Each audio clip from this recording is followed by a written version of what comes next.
شوپینرین برنامه آوینا آزاد بخلق کنو ام پیش بری ونه ویجا رژیم فانا خلق برنامه ما ایهان موراده کو ایهان مراد وکی هفسرو کا پارتیا کیته دموکراتیک یا کانتونا جزیره تناس کرن ایهان مراد توی کو دایی که کجی لهینا جی کارو خبات خبر دوام دکه شخص سال 1990 در تولی نوا خبات رخصنه بوده آن همه به هر هرن ایهان مراد ناز بکن مجیانا ویج نیز بشوپینه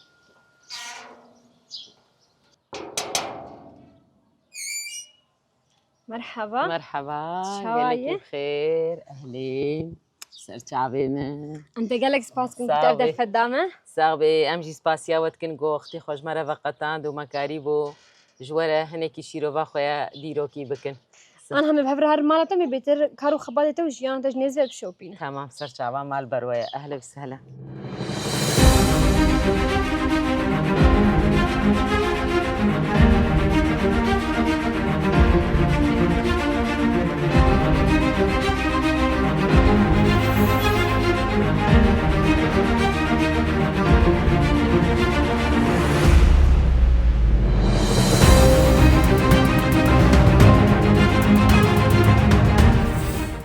بری تماشاوانی المش خو آنها جی املی گل برز ایهان مرادن هفسروکا پیدیا کانتون جزیره برز ایهان ام دسپاس کن سروی در فده امجي وسباس دكن جو ابدر فداما وهاتن جبوي قناتا روجافا جي سباسيا وادكن جو ام كاربن وكي بير انين وكي كارو خباتي ميد جيانا مدى ام بينن زمان بچي كسيل ما گودار جيتكي ام واسباست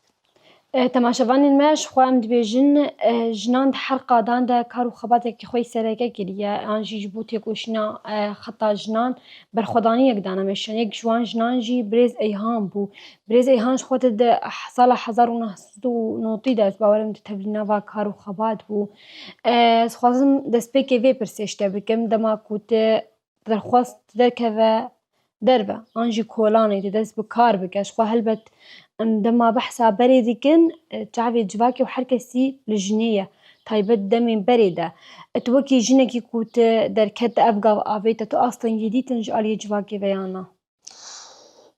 براستي شخوا ام بيجن نبيجن جديروكي وحتى انها زورو زحمتي جو جنديتي هم دنا مالباتي دا هم ام بيجن دجيانا خويا دا سبيكيا كومينال دا زحمتي جو ديتن دناف ما ام بيجن تاني جيانا ويا مالي وزاروك وام بيجن عادات وتقاليد جواكي ما ام بيجن نبيجن حتى روجا ما ينهاجي او زحمتي جندك شيني لي جرك براستي جي ام هر وقتي ببرنامه بريخستني ام قابابا بيجن ام خبري ام بيجن يعني ام وي اصلا وي زحمتي هيديش بيشيا خوراكن شخوا بريگو ام دست گوتني خو و اخافتني خو بكن و ام بيجن بير انيني خوي گوش ديرو كي حتى انها يعني بلكي چند دقايان ساعات انترام هنا كنجي لرغم ولوجي حمو حوالي مي جن تايبات يگو گهان استا شهادتي جبوي ازاديا جن تكوشينا گو جني كري جن ايدي جوي قلبي كولاتي جوي قلبي بندستي جوي قلبي گو صد سالای ظلم و زور سرهاته مشاندن ايدي خو جوي قلبي در كوي ام بيجن دي شخصي حوال ساكينة دا ساكينة جانسيس دي شخصي بيريتانا دا ياگو ارتشا جن بشهادتا وهاتا آوا کرن هروها حمو شهيدي ميگ و حتى جاني خودان براغير شخوا ام بيجن ام دمها گلاني دنا دمها شهيدة دنا دي شخصي شهيد مزگين دا گود يازده بهم هيدا بير آني ناوي بو و دي شخصي شهيد حقيق قرار دا جبر وقتي ام چيروكا خو بير آنيني خود بيجن براستي جي ما تبقر آزادية دا پارتيا كركري كردستان دا ما وكي جن خواناس كر خوديد امي چاوا كاربن خبري خستن بكن امي چاوا كاربن ايدي هيدي سينورا البيشيا خوراكن ئەمێ چاوەکاربن نەتەنێ ئەو بارێ مالێ ئەم بێژن ئەم تەنێ تێرێ دکن ئەو بارێ مالێ چتت مالباتێکی دەبێ مالباتێکی گۆتە بچووکە یەخۆ تێدا مەزن کرد و دوێ مالباتی دا هاتی دنێ هەم تە هەرێ مالباتێکی دی یان تە ژیانێکی هێ خۆشتر و برێخستنکری ئازادی تە ئەم بێژن تەڤلی ڕەفێ گێرێ لا ببێ یعنی دوێ ئالیدە بڕاستی ئەم بێژن ڕۆژ برۆژ مە ئەف شەهید و ئەف هەڤڵ داینە پێشیە چاوێخوا و ئەم دەبێژن تە رێخستنە و تە پارتیاژی دەست پێکێدا ئاڤاکردنا وێ دا بەلکی ئەو ماف نەدانە ژنێ یان ژن بخۆرە نەکردن گرۆپێ دەست پێکێدا ئللا فکر و فەلسەفارێ بەرئاکۆ پارتیا کەرکەرێ کوردستان و ئەم بێژن دە شەخسی هەڤڵ ساکینادا و هەموو شەهیدێ مە جارێکە دی ئەم سۆزێ خۆ بوارە نو دکن و ئەم بێ ئەم شاگرد تێوانە حتا بەرخۆدانیاوە و تەکۆشیناوە وێ تجارە وەندا نەبێ وێ نەوێژ بیرکردن بڕاستی بەلکی تە عەمرێکی خۆی بچووک دەبووم ژی بەلکی وەکی دمالێ دەژی تشتێک و متخواستن گۆر داخوازێم پێک نهاتن حتا نەها ژی ئەم بێژن دە ناو کار و خەباتی خۆ دەژی مە تشتێک وش مە هاتێ خواستن بەلکی تام چارچارە مە پێک نەئانیە ji ber rewşekî giran zerfê dinyayê medresekî ku ez bêjim dibistanekî gostçûmê de tenê 6 salan bixwend hinekî zerfê malbatê dayîkê wane ez ji dibistanê derketim jî duwa salê ku ez derketim de jî belkî hinekî wilo em bêjin emrê min 14 sal bû 15 sal bû من bêjin heval diçûn û dihatin hevalê ku destpêkê hatin heval bêrîvan bû bênefş bû mal bi mal hat derbas dibû gotinekî wa hebû belkî li gelek ciha û di bernameyê xwe de jî min gotiye ew hevalekî ji vê de bûn ji bajar cem hebûn ji Girgêlekê mal serdanê malat kirin wextî ji hev re digotin heval berî teban berî salên otî jî bû berî salên otî jî me partî nas kir me erîkariya xwe dan belkî di keçikên ciwan li bajar habûn vê dê li Girgêlekê me digot gund beriya niha hinekî wilo di nav madgerehan erîkariyê jina kom dikirin me digot ma ev çi erîkariye yanî ji bo yî çi ye axir hinekî wilo bi me dane naskirin û piştre bi naskirina hevala wilo çol mesela emal tewعî hebû hevala rêxistinê ev nîsk digirtin pambo digirtin û milet hemû jî sibî zû em diçûn aynî wekî vê dem wekî niha di wextê wê nade belkî rojnameyê 100 çûwal em diçûn yanî ez ji dibistanê jî derketim min emûrê malê dayîka xwe wa jî di aynî wextî de jî ez em diçûn yanî ji rêxistinê re bû em diçûn yanî qet em neçûbin va kara jî karê çolê wane jî ji binî ebeden wekî di malê de jî em neçûbûn tedî bêjin heta niha jî nav civaka me de wextî jin diçin kar dikin xebatê dikin karê çolê dikin di aynî wextî de karê malê lê me wekî wilo ew kar nekiribû belkî wilo salekî hinekî me acizbûnê xwe derxistin hinek keçikê derdorê me diçûn min got çima dayîka min ez ji dibistanê derxistime ez jî herim vî karî bikim gotinekî bavê min bîra min e digot keça min ti care min ev keçikê xwe yê dî ev kar nekirin tu çima wilo israr dikî min got çima we ez ji medreseyê derxistim dibistanê ez jî herim vî karî min digot wela yanî birêya rêxistinê destê me ketibû ser çolê wane wilo hêdî hêdî me êdî heval nas kirin çûn û hatina hevala çêbû yanî tê bîra min heval hebû li cem me ji jêr digotinê Hemed Koçer ji herêma Alîya bû kadro bû yanî însanekî xwedî malbat jî bû kadro bû dihate cem me ew bû ji jêr digotinê heval Rojdiya ev hemû şehîdin niha gote ciya min gote çend keçik hene ciya min got 8 keçikê min hene û kurikeke birakî me yê wehîd e got ma qeysekî hat li wan nakeve يعني زكاة الواقع كان كري أما خورت يعني وحيدة بلكي مسردنتشن جام قولة سربستن يعني مگوژی مگو يعني دوی دمه ده دما کو ده خواست هر کار بکانج تفلی نوا وی کاری هانی و مالبادا ده اشترا نبون آستن نا نبون أصلا تدي مگوژی مگو زی چون پاله یجی یری خستنی بون صبي حتى إيفاري و هبالد هاتن أمبوار دركتن مالا ولو هيدي من ناسكر چلويا چاويا مثلا جن ما كوم دكرن اف سي دي هبون فيديو يولو مزن تنا پاچا دمت پیچان تدي هنگي بله نظامكي بعث هبو دغتكي نظامي هبو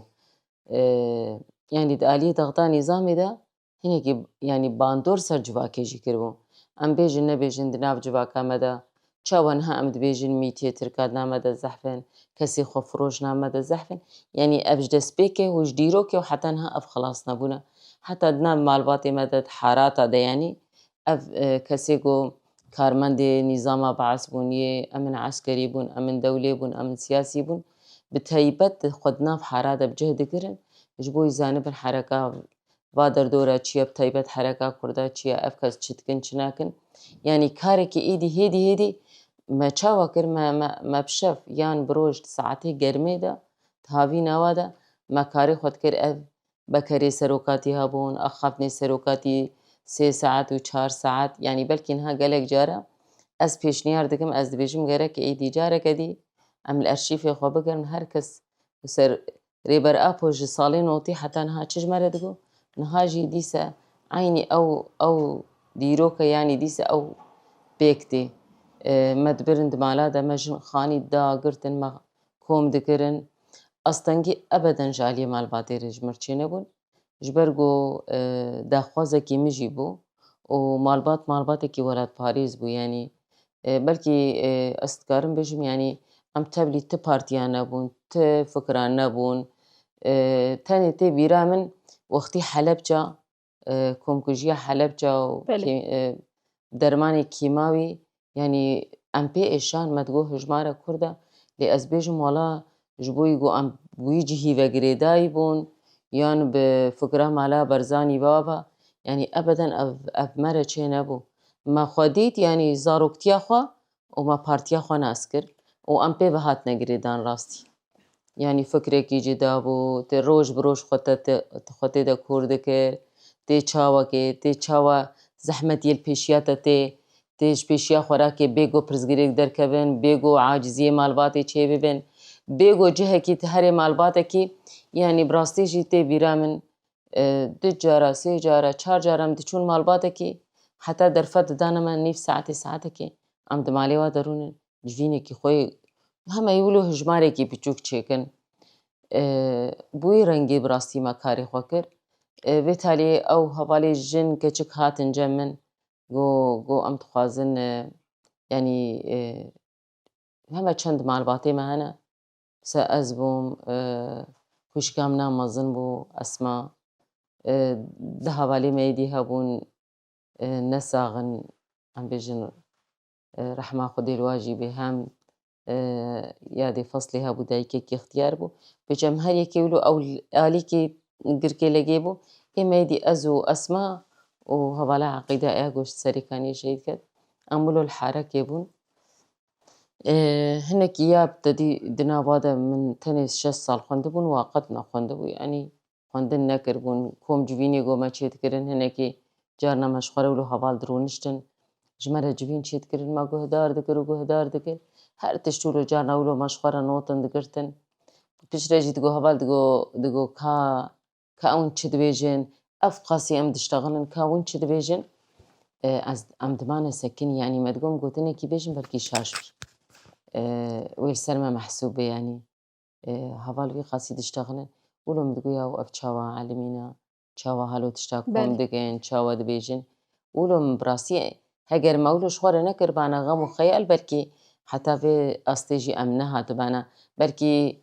bûyê kom civînê got çê dibûn me gotiba o di heme çar gotin ji me re dibêjin lê em pê fikirîn me xwe tê de kûr kir her gotineka wa ji me re rastî perwerdeyek bû fikrekî nû bû rêxistin kirî bû nêrînekî nû bû برێز ئەیهان ناوە ئەف قاسە ساڵ دەست خۆتت ناوە گەلک هەر و خەباتان دەژی ئەم بێژن دڕۆلەکە خۆی سەرەکە لیستیە هەم لێ تەردەمێ کۆنگراستار و گەلک خەباتی دژیش خوان هاشتووەکە هەفسەرۆکە پەیە دەیە ناوە ئەف قاسە ساڵ دەوش دەستپێکە تەولیبووناتە کێ پشتگیریا دەکرد. شخوا مگۆژی مگۆ دەرباسی نافکاربوون ئەس بێژم ji salê notê me bi dest navkarê xebatê cebhewî kir ji cebhewî em bêjin bi rastî malbat migô jî nebû asteng pêşiya min û ez û xwîşka xwe ya mezin û em bêjin malbat jî malbatekî welat parêz bû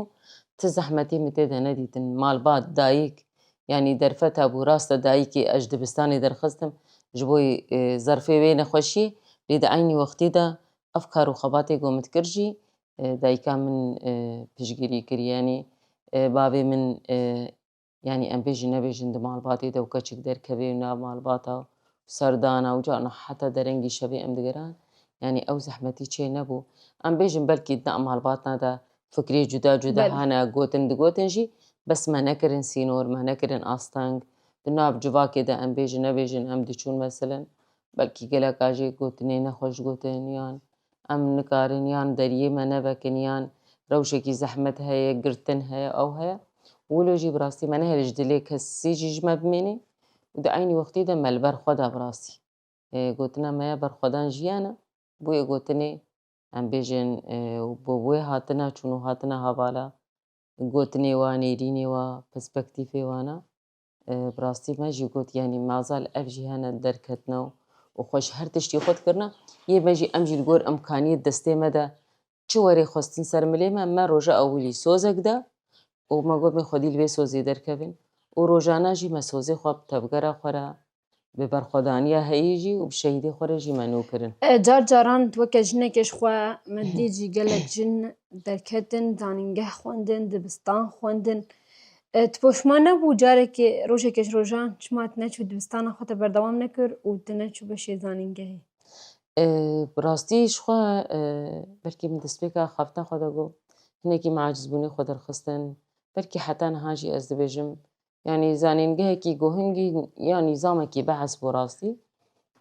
lê em di vî welatî de bûn em mecbûr bûn wî zimanî jî bixwînin lê di aynî wextê de em bêjin gerek me zimanê xwe jî wenda nekirbane belkî ew şert û yanî zerfê ku bi ser me de hatin yan min nekarîbû zdextekî li malbatê bikim ez herim lê ez bêjim bi rastî jî baş bû yanî ez niha dibêjim bi fedla felsefa rêberabû û partiya me û min xwe dûrî rêxistinê nekir min xwe dûrî kar nekir rixmê got zirûfên dextê li ser me hebûn di aliyê nîzamekî de mesele tê girtinê mesele tê tehqîq e di aynî wextê de jî min xwe nekire bi nû dextê de û em bêjin heger xwendina me hebane belkî me bêhtir karîbane berferhtir karê xwe kiribane ji ber rastî ez bêjim sêr bê hevalê me gerêlayê me şehîdê me belkî xwendina xwe em bêjin çûne dibistana û çûne zanîngeha û xila jî kirin lê dîsa jî gotin ev ji me re hindik e gerek e em bigihebin zanîngeha rêberapû de felsefa rêberapû de ez wekî jinekî belkî destpêkê carna wilo redfehl mirçê dibû min digot çima min xwendina xwe timam nekir çima hevalê min camîî ne bi rastî wextî te ne ku hesûdî tu li hevalê xwe bibînî hevalê te çil û neçawa ne tu mayî paş ware tu hinekî pê têşî karê me jî aynî wilo lê min ew gelekî pê nefikirî min xwest rastî bes ez gelekî pê nefikirîm lê min di mecalê karê xwe de belkî ji dihê zanîngeha bêhtir min xwe ez bêjim li gor imkanên me re li gor şertên me re li gor biçûkayiya xwe û ez ewicî emrêm hevde sal bû lê min xwe nehişte dûî qalibê westenê ji bo malekê ji bo anîna zaroka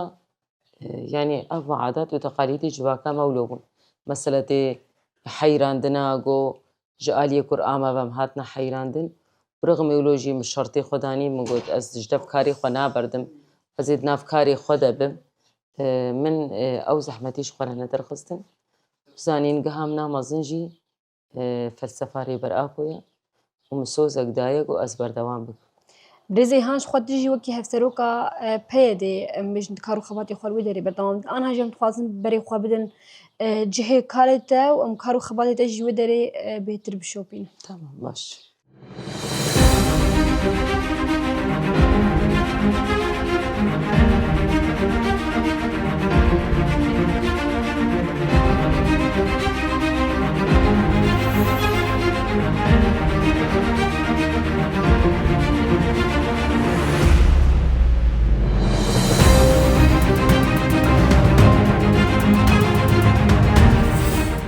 بەێ تەماشەوانین مەش خوان هاجە من ناوەندا پەیە دێنە و برێز ئەیهان ژ لێ دەرێ خەباتی خۆ بەردەوام دکە برێز ئەیهان هون لێ دەرێ وەکی ژن هون خەباتێکی چاوە دنمەشان و هەفگرتنا ژنان ناوە vê partiyê de biçi awayî ye. Bi rastî ji xwe em bêjin partiya PYD salên zehmet de salên got hew qasî êrî ji ser hevalê me hebûn di 2023 de hate damezrandin. Em bêjin belkî hejmarekî herî kêm bû wek partiyekî got pêwîstî me pê hebû li Rojavayê Kurdistanê em partîkê ava kirin bin navê partiyê de xwe birêxistin bikin. Her wiha em bêjin karê cuda cuda jî wekî jin em bêjin tedî me anî ziman jî ji salê notê heta avakirina Yekîtiya Star 2005 kar û xebatê Yekîtiya Star me kir heta 2011 jî ez bêjim yanî bingehek bû ji ber wextî ez behsa PYD dikim helbetî zemînekî jê re hatibû dayîn wekî jin kar û xebatê me zehmetiyê me dîtin. Em bêjin sînor got ketine pêşiya me de me çawekarî bû çi rengî rêxistinî em ji pêşiya xwe rakin ji avakirina Meclîsa Yekîtiya Star heta 2011 heme bi destpêka şoreşa Rojava re em bêjin wekî tevdem hate avakirin li vê derê jî di nav kar û xebatê tevdemê de me cihgirt aynî wextê de ji xwe me got jî di 2004 de dîse em bêjin duwa salên zehmet de ji wextî me got PYD 2023 di aynî 2014 de ehdasên serhildana Xamiş li 12 Adarê wextî hatin kirin ji ber got ew êrîşên got çêbûn ne tenê ser em bêjin wa hevalê me yan wa ciwanê me yê got di melebê de dileyîstin û cihê futbolê wan taybet ser îrada Kurda bû li ser îrada gela bû li ser vê fikra habû xwestin em bêjin vê partiya winda bikin xwestin vê partiya parçe bikin û nehêlin bîngehek zemînek jêr werî de yanî ti şexsê wa ciwana de şehatetê ciwana birîndariya wa êrîş hate kirin em bêjin heta muhafizê hesekê hat mudaxele kir yanî 2023 wextî PYD çêbû 2004 ehdasê 12 Adarê û em bêjin nav kar û xebatê me de di nav karê em bêjin beşê maliyê de wextî me nav û listê nava û alîkariyê jina me kom dikirin di aynî wextî de alîkariyê demsala jî hebûn wir de jî me cihê xwe girt lê bi rastî jî heger hingî em bêjin sîqetek nebane ewek nebane belkî her kesî alîkariyê xwe jî nedaba navê xwe jî nedabane lê sîqetekî vê civaka jî hebû bi me wekî em wekî xebatkarê nav civakê de kar û xebatê ku me berdewam kir heta em bêjin ji Yekîtiya Star 2005 heta 2011 nav kar û xebatê tevdemê de kar û xebatê tevdemê jî karekî civakî bû rêxistinekirina civakê bû em bêjin komîn û mecalisê me bin navê tevdemê de hatin avakirin rast e PYD jî tikêleka wê de hebû lê tevdem bêhtirî xwe civakî bû di nav civakê de bû mala gel hate avakirin mala jin hate avakirin komînê me taxa de me avakirin mecalisê me ava bûn ev hemû jî girêdayî civakê bûn ev hemû jî civak xwe برێزەی هان ناوا ev qasa sala zehmetînên çawa kişan taybet em behsa kar bikin milê kar de zehmetînên çawa kişandin weke jinekî xwe ez bawerim zarokê te jî hene tu dayîkî jî rasta pên zarokê min jî hene û dayîkim jî û roja destpêkê jî em bêjin me nehiştin zehmetî bibine astang pêşiya karê me de yan sînorekî ji me re deynin her wiha me her tim hem me karî bû em malekî îdare bikin zaroka hem me karî bû bêhtirî xwe belkî sêr vê wextê xwe me da civaka xwe kar û xebatê xwe yanî me xwe tê de dîtibû rastî em bêjin belkî çend saetê êvarî me hinekî وقتی خدا با مالی و هنکی زاروکا و زاروک دچون دبستانی جی در عین وقتی دا بجولیا مجی و بوا جی هبو لی براستی جی بهتری وقتی خو مدان ناب جواکی دو کارو خباتی جواکی یعنی هگر انها کچه کسیر مگودار بکی ام دی سبگرن ام بیجن هم کارو خباتو ریخستن ام بیجن تجاره نای گوهرتن لیگره که چاو ما 24 ساعته وقتی خود دا ام درباسی مالا ببین ام مالا بکن ام هر کس تشتی اشکره و کریش جواکا خور بیجن ام دخوازن مرحله ها گمتی دجی جاره که دی مویر بدنه ده جاره که موی مورالی بدنه جاره که دی ام بویری خستنه یعنی زحمتی از بیجم نبیجم زحمتی هبون تدی چوی ناو مالا بلکی جده مالا 5 مالا مگوجی یعنی بلکی گلک جیولو ناکوکیت سری واده چید بون بلکی گلک آجی ندخواست هرتن یعنی براستی ظرفنی روجنی زحمت مدیتن ده آلیه کار ده مثلا در باسبونا مجمالاره سیر بيبي مثلا بري شورشي بكاري وخباتي ما بشاب وبشاب ام درباسي مالات بون لد عيني وقتي ده ما كاري خكر 2011 حتى 2018 كارو خباتي تبدا ميد بشين يالتي ده وكا دستياري ببريا تبدا مي بشي علاقاتي جزيري تبدا مي شورشي دست بكر وايريش شيبونو ما تقومي تي جدا جدا ده جهي خاگرتن مثلا تي شهيد شيبون بريندار شيبون حاضری جبهه و پگی و پجیو و افتش حمو براسی ام دنام دبون مجیان کر هگر ام بیجن والا ده اوه کی زمینه کی پیچوک دمی کاربن هر تشی بین زماننا لی خط قالن خلط سرکا گوچ خاصی ما زحمتی هبو زحمتی هبون لی از بیجم چی به زحمتی انا بینه تی نکاربه زمینه کی ریخستنی باش یان ام بیجن ام دعوة آزادیه خود کن دعوة مافی خود کن دعوة چاندا خود کن دعوة زمانی خود کن اگر ما باش خبری خستن نکر به من کاربن به تشتهاجی بیجن عین وقتی دم بیجن 3 سال و نیواجی بشی علاقات تبدمه هر وها درباسی کنگرس دار بوم کانتونا قامشلو وکی بردف 2 سالا جی مدور ده جی خواگرد او جیم بیجن بشکی ناف جواکی بو هنگی مثلا شورش بوی کنگرس دار 2016 ایدی ناف هاتا گوهرتن برفره بو هریمی ما و برفره بون هریمی ما پیکاتی عرب چی بون یعنی ما خود بردان ناف جواکی وکی ری خستنا جن مسوزک دابو شهیدین دست پیکی ما گو ام حتی یک جن های جه کی دبی در کی دبی ام واجنا بری خستن بکن براستی جی جواکا ما عرب ام دی چون زور و زحمتی هبون عادات و تقالیدی و لی گلک جواجی ایدی او سینوش پیشیا خو هیدی دراکرم راستی اگر درکت نوایش درود بو زحمتی اگر هاتبا جوینه کی بو زحمتی هاتبا چالکی کی رپورتاج کی حالو بلکه هر کسی نکاری بو خو بدیه دا بجن ام نکارن مثلا حسابك ذكرن جمال باتش در دورا ام بجن نظامك يجو هاي بيجي ولا يعني هرتم دبالا وادا بولو خدي حسابه لهيدي درباسبونا واش پروردارا درباسبونا ملنا وادا دي جويني جو ساعتا جويني مهانا كوم جويني رخصتني جنا يعني دالي جواكي ده ما هر وقتي ما تقول يعني شاش فهم نكن ما ون هركس كتنا ناف كاردا اما ون برنگه كدير خو ميزين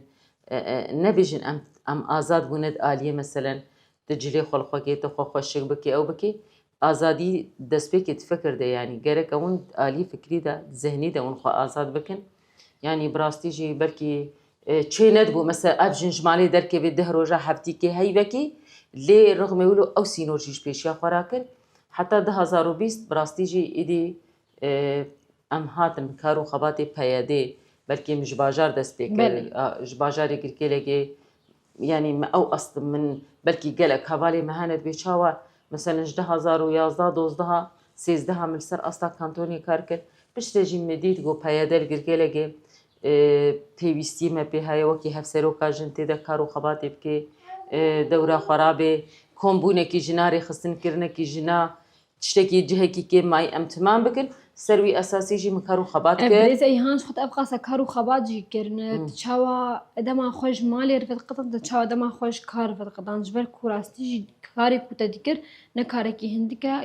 يعني كان بيجن كو خباتي ملتك گشتي سر بلي برويا راستا براستي زاروكي من بلكي صالين دسبيكي بيچوك بون وديچونه دبستاني جي لي مزاروك جي بخرا فير كرن مثلا از دشوم جهكي مثلا متقول بلا كس نزان بانه از مال من المالم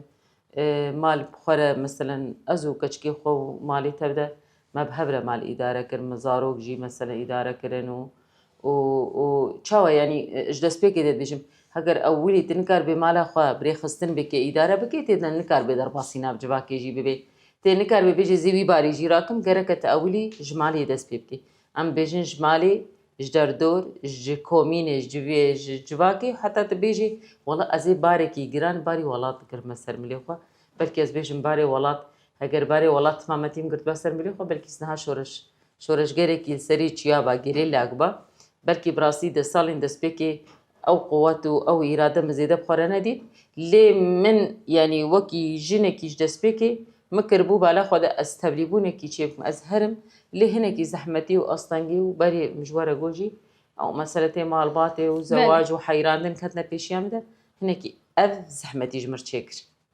برزي هان انكاش خوا حوشا نافن دواجي خوش هنا قولي هنا هن ودرين برنامج خب داوي بك تمام باش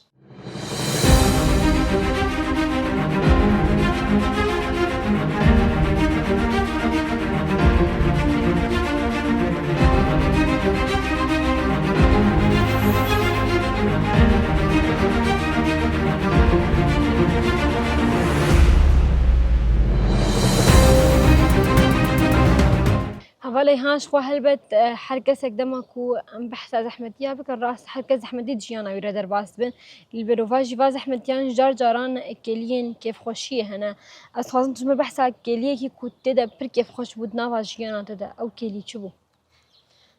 براستي يي من ازوكي الشخص طيبات جبوي الشخصي خود بيجن من هيفي دارن حمو هوالي مي جو ام بيجن افباريها قرتن سر مليخوا روجكي جو مزاني بانا مكاري خوا راحت كريا تا استنگينه دركدنا جهه جو اسچومي دا يعني بدرباس بونا من بالنقاش ما راحتي دا جهه كي جو از بيجم من شقره برنامه کی دانی او برنامه باش يعني بسركت براسي هنگي كيف خوشيام نهاري مازن بو دا عيني وقتي دا مثلا از دناف كارو خباتي خدا بلكي وستاندن ام بيجن نبيجن وستاندن وي هبي تجمالي دركه بيت دواسته تفكري خو مجول دكي تي برنامه خدايني تي بچرنگي بكي برنامه تي چي سري نا چي سري تشتي گو تپيك اني برنامه منها نقاش ما برنامه ما شیروی ما گو از بیشم نل گور دلی گو ابا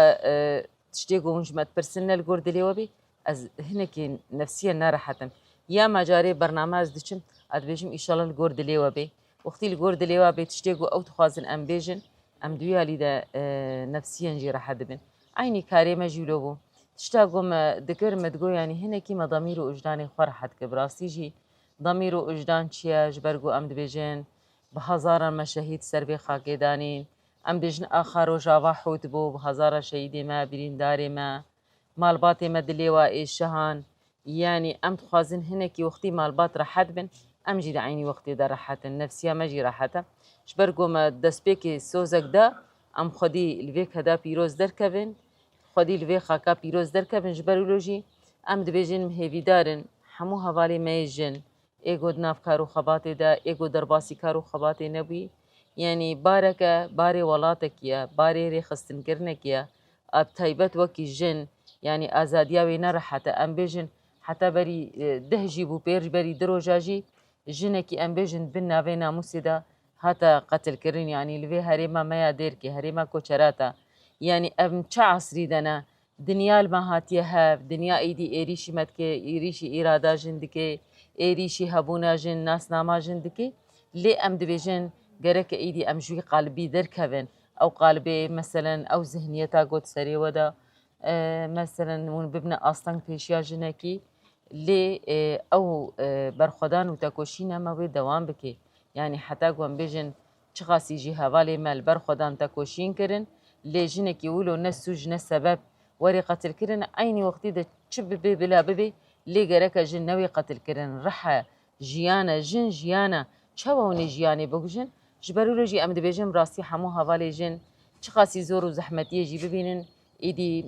بهدري خوا البرخوا ري بكن بهدري البرخوا خوش بكن تشتك نابي بزور وزحمتي هكر تزور وزحمتي نبي نجي تخوشي جي نبيني جبرو ام دبيجن زۆر و زەحمەتی هەروێ هەبن حتا گۆ ئەم بگهن هەدەف و ئەرمانجی خوا شەهیدێ مێ گۆ بە هەزارە شەهید شێبوون ئەم بێژن ئەف شەهید خەون و خەیالێ وا بجه وەرن هەگەر ئیرۆ ئەزنهات ئاخەفم ژی دلجهەکی پیرۆزم جهێ ئەم بێژن پەیەدێ عینی وەختیدا ماڵباتی شەهیدا لڤرن عینی وەختیدا کۆمین لڤرە هەموو ژیش کەدەکی هاتیە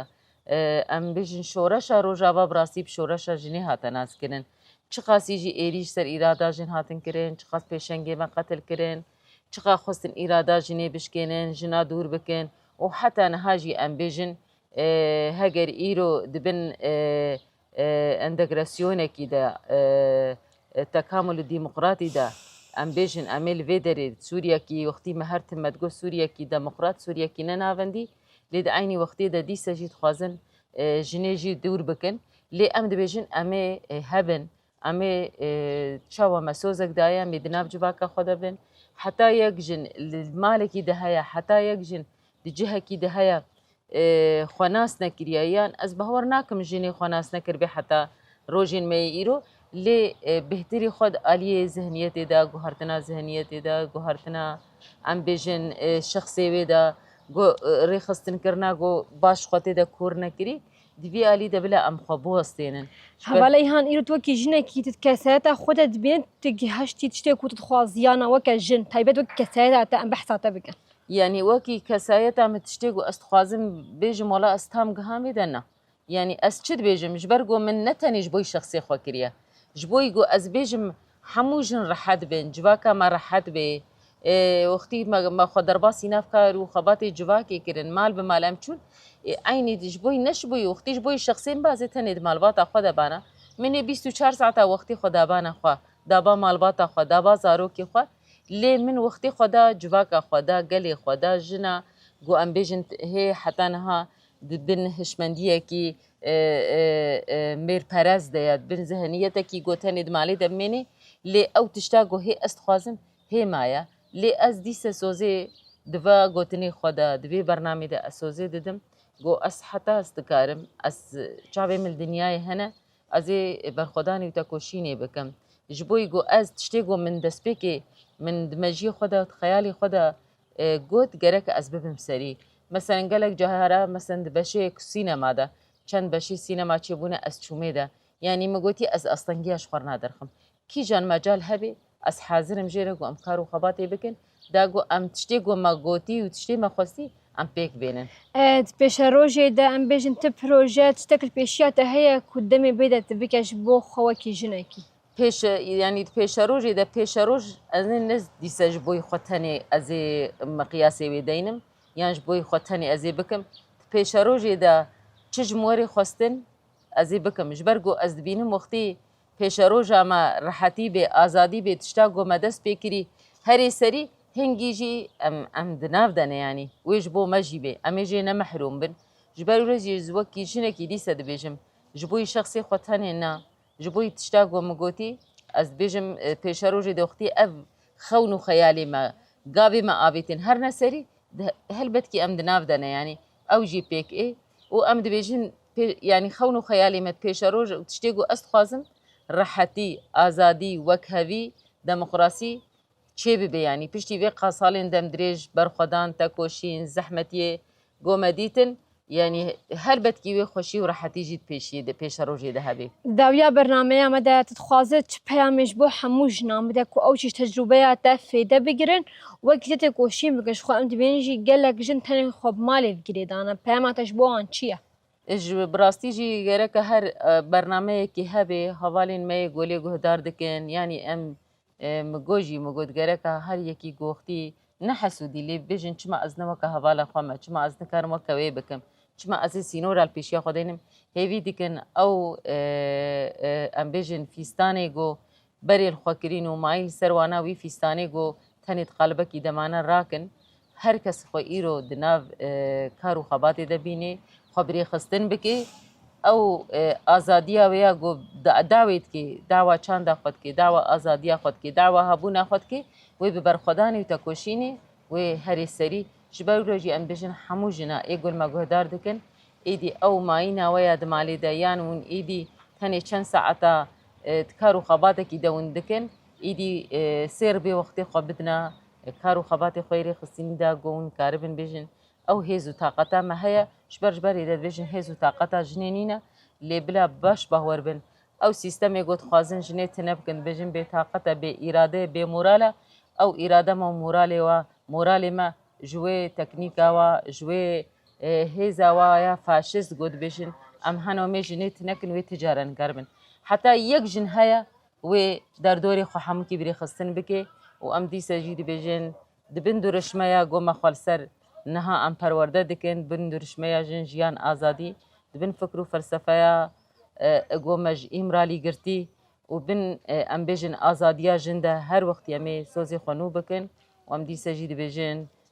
بجی بر خدانا جن آزاد جن جیان آزادی بجی بر خدانا گلیمه برێز ئەیهان مراد ئەم تەگەلێک سپاس بکەم کە دەما خۆشمەرە بخەتان تو بەشداری بەرنامەیە مە سپاش بۆژی گۆ وەختی خداما چی کەسێلمە گۆهداژی دکێ